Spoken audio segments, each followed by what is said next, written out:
नमस्कार दोस्तों, आप देख रहे हैं खबर एचपी और आइए वक्त हो गया हिमाचल प्रदेश के ताज़ा और बड़ी खबरों को जानने का। बताएंगे सभी खबरें एक एक करके एवं विस्तार से। उससे पहले आप हिमाचल प्रदेश के किस जिले से न्यूज को देख रहे हैं कमेंट बॉक्स में कमेंट करें। साथ ही सभी खबरों से अपडेट रहने के लिए चैनल को भी सब्सक्राइब करें और बेल आइकन को जरूर दबाएं। तो दोस्तों चलिए शुरू करते हैं आज की पहली बड़ी खबरें।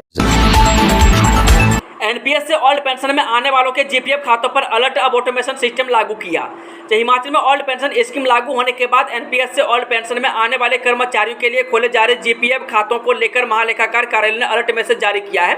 वह बता दें कि प्रधान महालेखाकार हिमाचल ने बताया कि प्रदेश सरकार द्वारा 4 मई 2023 को जारी अधिसूचना के तहत पुरानी पेंशन योजना लागू होने के परिणाम स्वरूप जिन कर्मचारियों व अधिकारियों ने पुरानी पेंशन के लिए विकल्प चुना था, उन कर्मचारियों अधिकारियों के पक्ष में सामान्य भविष्य निधि खातों का आवंटन मैनुअल तौर से किया जा रहा है। वह 19 जुलाई 2023 तक कुल 38,368 सामान्य भविष्य निधि खाते आवंटित किए जा चुके हैं।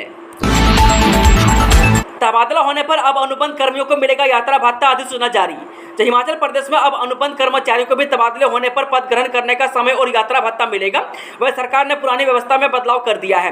वह बता दें कि कार्मिक विभाग ने सभी प्रशासनिक सचिवों और विभागाध्यक्षों को इस बाबत अधिसूचना जारी कर दी है। वह आमतौर पर अनुबंध अवधि में तबादले नहीं किए जाते हैं। वह बता दें कि सरकार अगर जनहित में चाहे तो हस्तांतरित कर सकती है। वह नई व्यवस्था में 30 किलोमीटर से कम दूरी पर तबादले पर 1 दिन और इससे अधिक दूरी पर पद ग्रहण करने के लिए 5 दिन मिलेंगे। वह पुराने स्थान से 30 किलोमीटर की दूरी पर हस्तांतरण पर यात्रा भत्ता नहीं मिलेगा। वह पद ग्रहण करने के लिए निर्धारित दिनों के बीच भी अगर सरकारी अवकाश आता है तो उसकी गिनती नहीं होगी।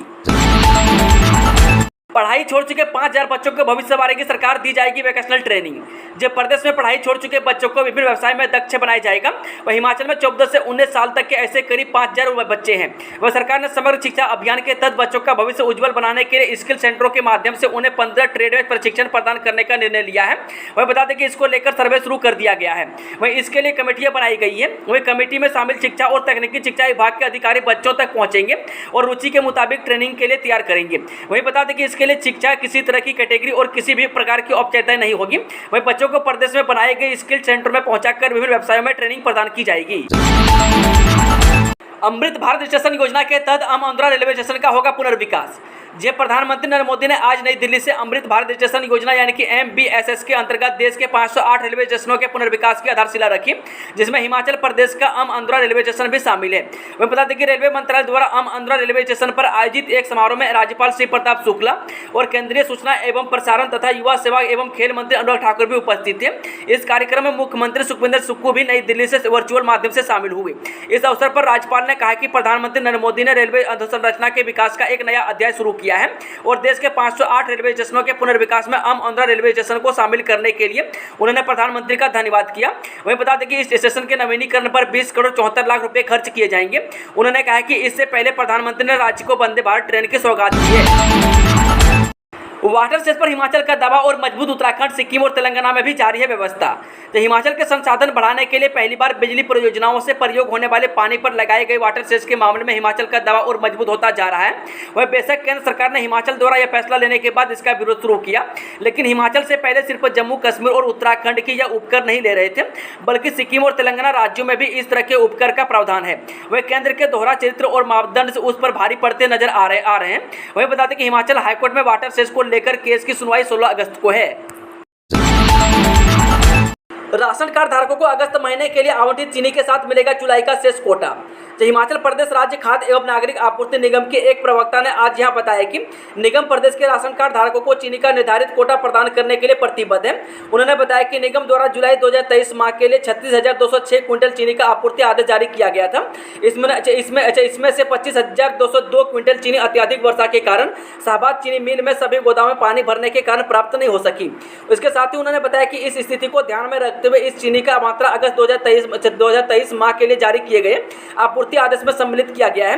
उन्होंने कहा कि अगस्त 2023 माह के लिए 60,121 क्विंटल चीनी का आपूर्ति आदेश जारी किया गया है और 1-2 दिनों में प्रदेश के सभी गोदामों में चीनी की प्राप्ति शुरू होने की संभावना है। इसके साथ ही उन्होंने स्पष्ट किया कि अगस्त 2023 माह के आवंटित चीनी के साथ जुलाई माह की शेष चीनी का मात्रा भी उपलब्ध करवाई जाएगी। चांद के ऑर्बिट में पहुंचा चंद्रयान 3, इसरो को मिली बड़ी सफलता, कामयाबी की काउंटडाउन शुरू। जब भारतीय अंतरिक्ष अनुसंधान संगठन यानी कि इसरो को शनिवार को बड़ी सफलता मिली है, वह उसने 22 दिन के सफर के बाद चंद्रयान 3 को शनिवार देर शाम चंद्रमा की कक्षा में सफलतापूर्वक स्थापित कर दिया है। वह बता दें कि अब यह चंद्रमा का तेज गति से चक्कर लगाएगा। इससे पहले 14 जुलाई को हुई लॉन्चिंग के बाद चंद्रयान 3 ने शुक्रवार तक 2/3 दूरी तय कर ली थी। वह सब कुछ ठीक रहा तो 23 अगस्त को चंद्रयान 3 की चंद्रमा की सतह पर सॉफ्ट लैंडिंग करवाई जाएगी। वह बता दें कि इसरो ने ट्वीट किया है कि यह चंद्रयान 3 है, मैं अभी लूनर ग्रेविटी फील कर रहा हूं। वह चंद्रयान 3 सफलतापूर्वक चंद्रमा की कक्षा में स्थापित हो गया है।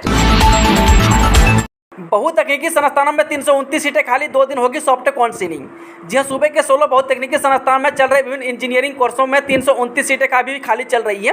वह खाली रही इन सीटों को भरने के लिए 7 और 8 अगस्त को सुंदरनगर में सॉफ्ट काउंसिलिंग होगी। वह बता दें कि electronics and computer engineering, instrumentation engineer, automobile और आर्किटेक्चर असिस्टेंटशिप कोर्स में सबसे ज़्यादा सीटें खाली है। 15 से 30 अगस्त तक चलेगी किन्नर कैलाश यात्रा, प्रतिदिन 350 लोगों को ही मिलेगी अनुमति। जो किन्नर कैलाश यात्रा 15 से 30 अगस्त तक आयोजित की जाएगी। वहीं यात्रा के लिए शनिवार से ऑनलाइन ऑफलाइन पंजीकरण की प्रक्रिया शुरू हो गई है। यह बात एसडीएम कालपा डॉक्टर शशांक गुप्ता ने यात्रा के सफल आयोजन को लेकर आयोजित बैठक में कही। उन्होंने यात्रा के आयोजन को लेकर जिले के सभी भागों के अधिकारियों को निर्देश दिए कि यात्राओं के लिए यात्रा को सुरक्षित और सुगम बनाने के लिए सभी तैयारियां समय रहते पूर्ण करें। टीजीटी हेड मास्टर व लेक्चरर को मिलने वाला है प्रमोशन का तोहफा, प्रक्रिया पूरी होते ही जारी होंगे आदेश। तो हिमाचल प्रदेश में प्रमोशन का इंतजार कर रहे शिक्षकों की उम्मीदें जल्द पूरी होगी। वहीं राज्य के शिक्षा विभाग में इस समय टीजीटी हेडमास्टर व लेक्चरर प्रमोट होने का इंतजार कर रहे हैं। वहीं तय प्रतिक्रिया के अनुसार टीजीटी यानी ट्रेड ग्रेजुएट टीचर्स प्रमोट होकर स्कूल लेक्चरर बनेंगे। इसी तरह स्कूल लेक्चरर व हेडमास्टर की प्रमोशन प्रिंसिपल के रूप में होनी है। वहीं मौजूदा समय में स्कूल लेक्चरर और हेडमास्टर से प्रिंसिपल बनने वाले शिक्षकों की संख्या करीब 160 है। इसी तरह टीजीटी से स्कूल लेक्चरर के पद पर प्रमोट होने वालों की संख्या 450 के करीब है। वहीं बता दें कि शिक्षा विभाग में इन तीनों प्रमोशन से जुड़ी प्रक्रिया पूरी की जा रही है। वह शिक्षा सचिव राज्य से बाहर गए थे, उनके वापस लौटते ही सोमवार से शुरू होने वाले नए सप्ताह में प्रमोशन लिस्ट की प्रक्रिया तेज होगी। सुक्खू सरकार ने महिलाओं के लिए शुरू की सशक्त महिला ऋण योजना, 1 लाख तक मिलेगा कोलेटरल फ्री लोन। जो सशक्त महिला ऋण योजना के तहत महिलाओं को कोलेटरल मुक्त यानी बिना गारंटी के ऋण सुविधा प्रदान करने पर ध्यान केंद्रित किया गया है। इससे उन्होंने अपने जीविका उपार्जन, लघु उद्यमों के माध्यम से स्वरोजगार अपनाने, कृषि और व्यावसायिक गतिविधियों के लिए मशीनरी एवं उपकरण इत्यादि की खरीद के लिए वित्तीय मदद सुनिश्चित हो सकेगी। वहीं लोन सिक्योरिटी के लिए बहुमूल्य संसाधन न होने के कारण अधिकांश महिलाएं स्वरोजगार की ओर उन्मुख नहीं हो पाती है और ऐसे में कोलेटरल मुक्त उन्हें उद्यम स्थापित करने के लिए आगे आने को प्रोत्साहित करेगी। यह योजना आर्थिक असुरक्षा की उनकी चिंताओं को समाप्त करते हुए महिला सशक्तिकरण के नए द्वार खोलेगी। वहीं बता दें कि योजना के तहत पात्र महिलाओं को 21,000 रुपये, 51,000 रुपये और 1,01,000 रुपये की ऋण सुविधा प्रदान की जाएगी। वहीं 18 से 55 वर्ष आयु वर्ग की ऐसी महिलाएं जिनके परिवार से 2 बैंक खाते हिमाचल प्रदेश राज्य सहकारी बैंक में संचालित हो, इसके लिए पात्र हैं। वहीं प्रथम ऋण के रूप में उन्हें 21,000 रुपये की वित्तीय सहायता प्रदान की जाएगी। इसकी ऋण अवधि 5 साल है और भुगतान की समान मासिक किस्त यानी कि EMI 431 रुपये निर्धारित की गई है। खजाना की सेहत सुधारने के लिए सुखविंदर सिंह सरकार का नया कदम, 50 लाख से अधिक के जमीन सौदे में 8% स्टाम्प ड्यूटी की तैयारी। तो हिमाचल सरकार 50 लाख रुपए से अधिक के जमीन सौदे पर स्टाम्प ड्यूटी को 8% करने की तैयारी में है। वह राजस्व विभाग को इस बारे में कसरत करने के निर्देश दे दिए गए हैं। इससे पहले कैबिनेट मीटिंग में स्टाम्प ड्यूटी बढ़ाने को लेकर गहराई से विचार विमर्श किया गया।